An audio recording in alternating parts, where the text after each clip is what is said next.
A graça e a paz a todos, amém? Hoje nós vamos a mais um estudo onde fala sobre o cinto. É o início do nosso estudo de hoje, tá bom? Então, o cinto ou cinta. Nas várias traduções, encontramos as duas palavras que são a mesma coisa. A cinta também, com o tempo, mudou de forma e se tornou mais bela e decorada. E também podiam ser trançadas ou bordadas. O material do qual era feito também podia ser pouco ou muito caro de acordo com o poder aquisitivo do comprador. Podiam ser de seda ou terem até decorações com materiais preciosos como ouro, assim como podiam ser de linho bruto. Mas sua função sempre foi a mesma, que era prender as túnicas longas, subindo-as um pouco para facilitar a caminhada ou a corrida. Nesse caso, as pessoas ou subiam um pouco a túnica, ficando folgado do cinto para cima, ou pegavam a barra da túnica e enfiavam no cinto, subindo uma das laterais e folgando o movimento das pernas.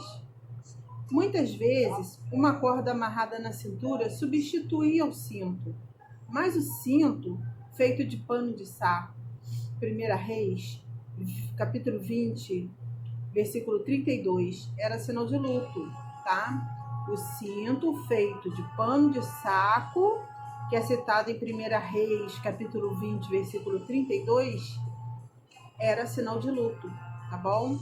O cinto não tinha fivelas, era, na verdade, uma tira pouco ou muito larga, amarrada na cintura para ajustar ao corpo as túnicas que eram folgadas.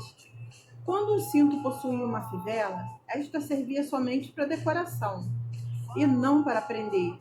A cinta também era usada para portar objetos.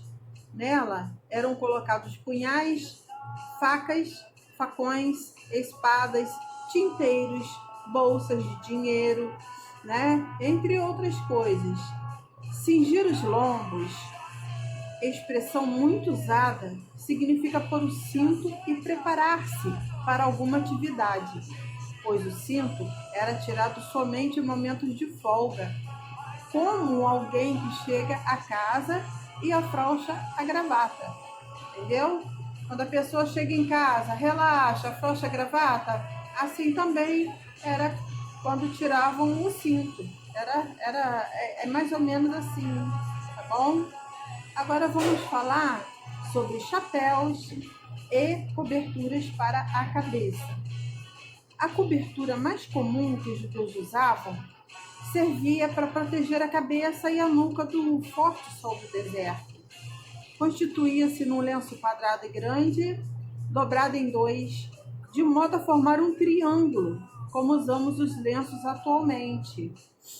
Ele era colocado na cabeça com as três pontas para trás e caídas em cima da nuca. Esse lenço era fixado com uma corda amarrada no alto da cabeça. Assim, como em todas as outras peças de roupa, esse lenço poderia ser simples ou de nobre confecção, liso ou decorado. O lenço poderia ser usado para proteger os olhos ou o rosto do sol e servia de proteção eficiente em uma tempestade de areia. Jesus provavelmente usava um desses, além de um xale que era necessário para ir à sinagoga. Algumas mulheres judias usavam um véu enrolado em torno da cabeça. O turbante também era usado.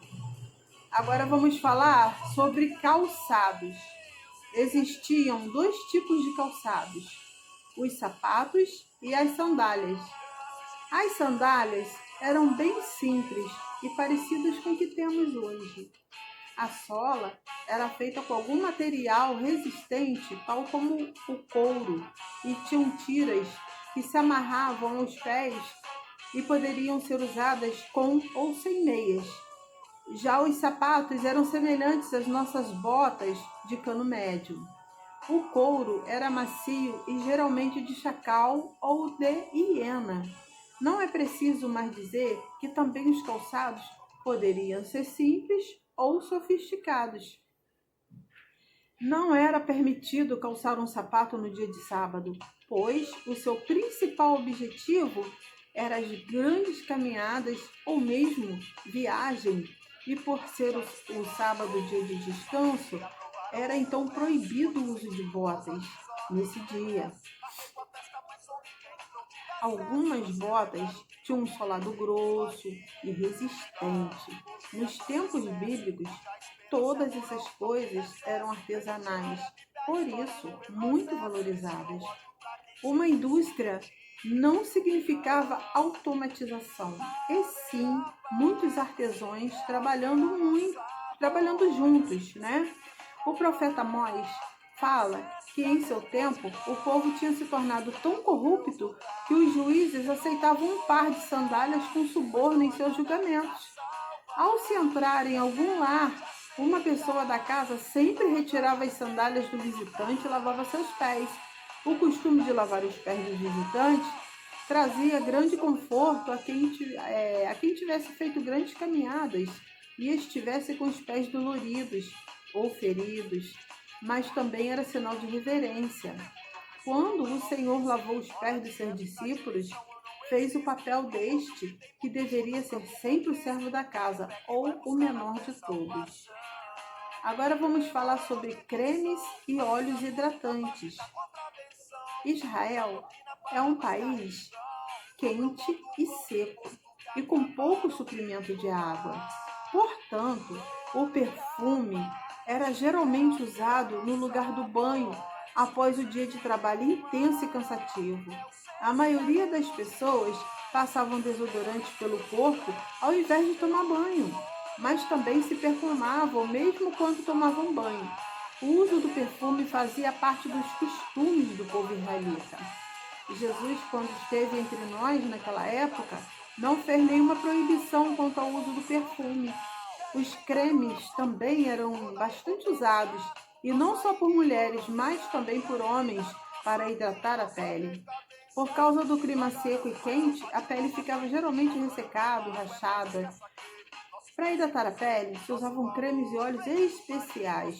Tanto homens quanto mulheres os usavam em abundância. Eram bastante cuidadosos com relação à sua aparência. Agora vamos falar sobre incenso. O incenso era largamente utilizado na época de Jesus Cristo. Para se perfumar o ambiente das casas judaicas, muitas eram as fragrâncias. Eles queimavam incenso dentro da casa para afastar os insetos e perfumarem o ambiente. Alguns homens e mulheres, antes de saírem de casa, sentavam-se ao lado do incensário para perfumarem-se com sua fumaça, mas antes passavam óleo na pele para observarem melhor o perfume. Assim, a pele, os cabelos e as roupas ficaram impregnados com aroma. Algumas pessoas usavam sachês debaixo das roupas para se perfumarem, e esse sachê, na maioria das vezes, era feito com material do incenso. O incenso e a mirra eram tão preciosos que as pessoas consideravam ofertas dignas de serem dadas a Deus. O incenso entrava na composição dos perfumes do tabernáculo. Está em Êxodo, capítulo 30, versículo de 34 a 38. Também era usado na oferta de manjares. Está em Levítico, capítulo 2, versículo 15 e 16. O incenso e a mirra também são citados em várias passagens românticas do livro de Cantares de Salomão. Então vamos terminar essa aula. Na próxima aula nós falaremos sobre os perfumes, tá bom? Que Deus os abençoe rica e abundantemente e os ajude esclarecendo, dando discernimento da palavra através do Espírito Santo de Deus. Amém? Ficam na paz. Até a próxima.